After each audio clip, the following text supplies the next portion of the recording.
हो गया फैसला। जम्मू कश्मीर के पहलगाम में 28 हिंदुओं की हत्या का बदला लेगा भारत। भारत की सेना पाकिस्तान पर करेगी चढ़ाई। प्रधानमंत्री नरेंद्र मोदी और रक्षा मंत्री राजनाथ सिंह की मीटिंग में तय हो गया। तीनों सेनाओं के प्रमुखों ने प्रधानमंत्री मोदी से कह दिया, हम तैयार हैं। अमेरिका के अखबार द न्यूयॉर्क टाइम्स ने रिपोर्ट छाप दी है कि भारत के पाकिस्तान पर हमले के फैसले के साथ है पूरी दुनिया के तमाम देश। नमस्कार, मैं हूं दीप सिंह परिहार और आप देख रहे हैं कैपिटल टीवी पर आपका अपना पसंदीदा शो एक्स-रे। इंडियन नेवी की पोस्ट की गई ये तस्वीर बहुत कुछ कहती है।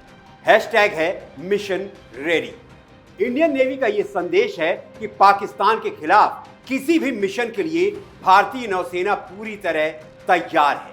न सिर्फ नौसेना बल्कि भारतीय वायुसेना और थल सेना पाकिस्तान को मिट्टी में मिलाने के लिए तैयार है और इसके लिए भारत की मोदी सरकार युद्ध स्तर पर काम कर रही है। सख्त से सख्त फैसले लिए जा रहे हैं। पाकिस्तान को चौतरफा घेर कर कमजोर किया जा रहा है। अमेरिका के मशहूर अखबार द न्यूयॉर्क टाइम्स ने एक आर्टिकल लिखा है कि 22 अप्रैल को जम्मू कश्मीर के पहलगाम में सैलानियों पर हुए हमले के बाद भारत के प्रधानमंत्री नरेंद्र मोदी ने दुनिया भर की महाशक्तियों के टॉप लीडर से फोन पर बात की है। दिल्ली में करीब 100 देशों के डिप्लोमेट्स को भारत सरकार के विदेश मंत्रालय ने ब्रीफिंग दे दी है। भारत सरकार के तमाम एक्शन साफ साफ इशारा कर रहे हैं कि भारत अपने पड़ोसी और कट्टर दुश्मन के खिलाफ सैन्य कार्रवाई के लिए जमीन तैयार कर रहा है।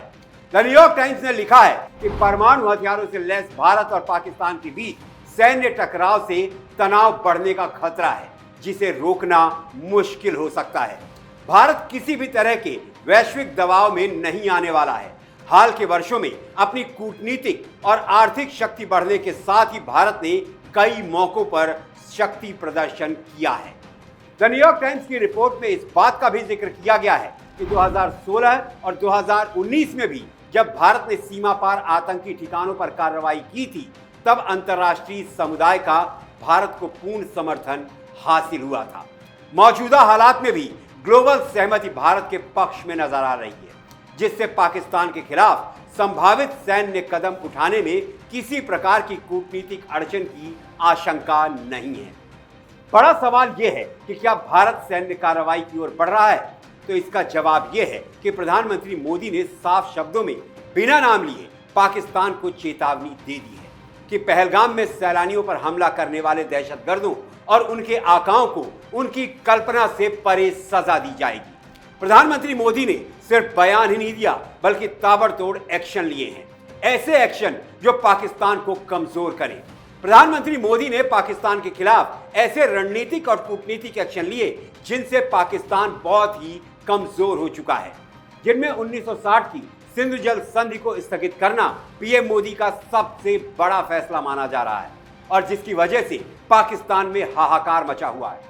इसके अलावा अटारी बॉर्डर बंद करना और पाकिस्तानी नागरिकों का वीजा रद्द करने का फैसला लिया गया। मोदी सरकार के ये फैसले न सिर्फ पाकिस्तान पर दबाव बनाने की रणनीति का हिस्सा हैं, बल्कि वैश्विक मंच पर पाकिस्तान के खिलाफ सैन्य मिशन के लिए आधार तैयार करने का साफ संकेत है। भारत एक बड़ी सैन्य कार्रवाई के लिए तैयार है, उसके संकेत मिल चुके हैं। भारत कभी भी रफाल फाइटर जेट से air strike, surgical strike, missile attack और समुद्री नाकीबंदी जैसे बड़े फैसले ले सकता है।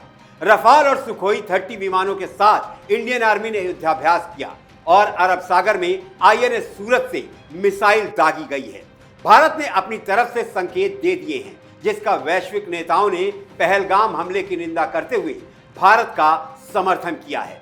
भारत के फैसले और सेना की एक्टिविटी ये बताने के लिए काफी हैं कि भारत इस बार पाकिस्तान के खिलाफ आर पार की लड़ाई के मूड में है।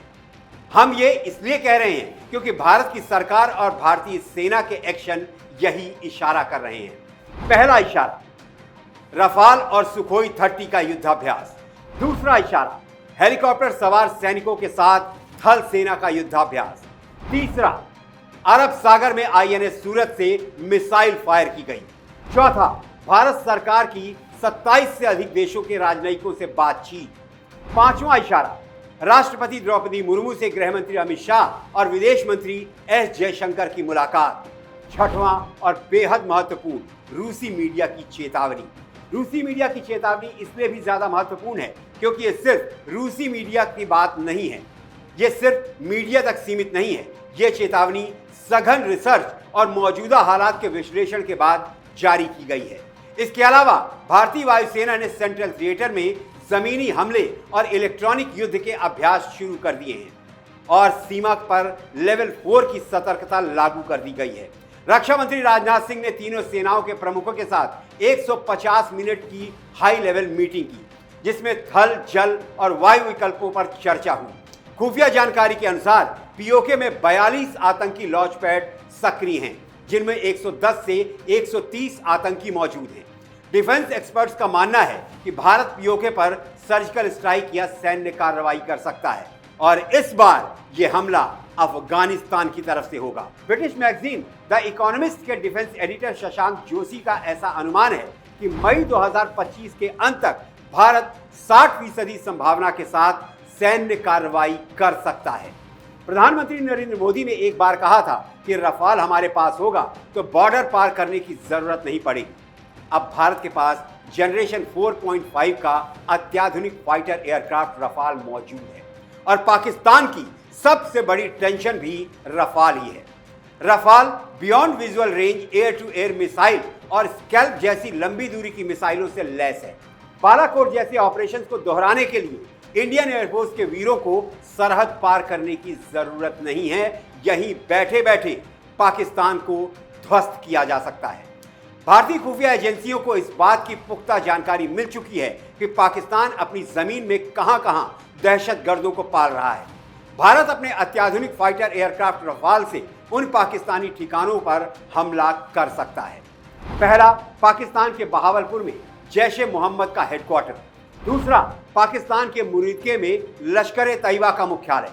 तीसरा, पीओके में सक्रिय कैंपों और लॉन्चिंग पैड्स पर हमला। भारत बड़ी ही आसानी से पाकिस्तान की धरती में पल रहे दहशतगर्दों के ठिकानों को रफाल में लगी मिसाइल से नेस्तनाबूद कर सकता है। इतिहास गवाह है, जब भी ऐसी परिस्थिति बनी है, हर बार पाकिस्तान ने मुंह की खाई है।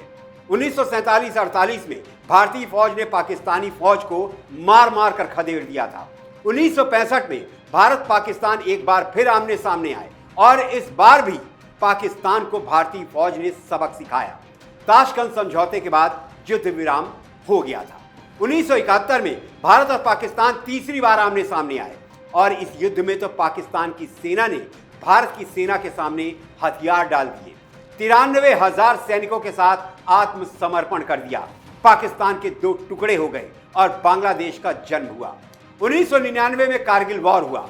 पाकिस्तान की फिर हार हुई और पूरी दुनिया के सामने पाकिस्तान बेइज्जत हुआ। 2016 में कायर पाकिस्तान ने सोते हुए भारतीय जवानों पर उरी में हमला किया, जिसके जवाब में भारत ने पीओके में सर्जिकल स्ट्राइक कर यह बता दिया कि यह नया भारत है जो घुस कर मारता है। फिर 2019 में पाकिस्तान ने कायराना हरकत की। पुलवामा में सीआरपीएफ के काफिले पर हमला किया। हमारे 40 जवान शहीद हुए।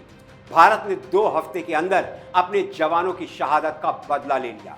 पाकिस्तान के बालाकोट में एयर स्ट्राइक की। जैश ए मोहम्मद के दहशतगर्दों और उनके ठिकानों को मिट्टी में मिला दिया और इस बार तो पाकिस्तान ने कायरता की सारी हदें पार कर दी है।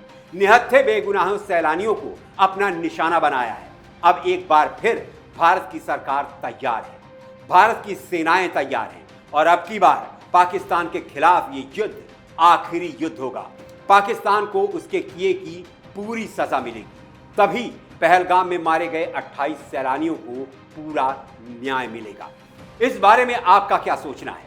आप अपनी राय कमेंट बॉक्स में जरूर लिखें। यह भी लिखें कि आपको हमारी ये रिपोर्ट कैसी लगी। रिपोर्ट पसंद आई तो लाइक कीजिए, दोस्तों और परिवार के साथ शेयर कीजिए और हाँ, कैपिटल टीवी को जरूर सब्सक्राइब कीजिए। आपका सहयोग ही हमारा हौसला है और मुझे आज के लिए अब इजाजत दीजिए। अगली एक्शन रिपोर्ट के साथ आपसे फिर मुलाकात होगी। तब तक आप अपना ख्याल रखें, स्वस्थ रहें, सुरक्षित रहें। जय हिंद, जय भारत।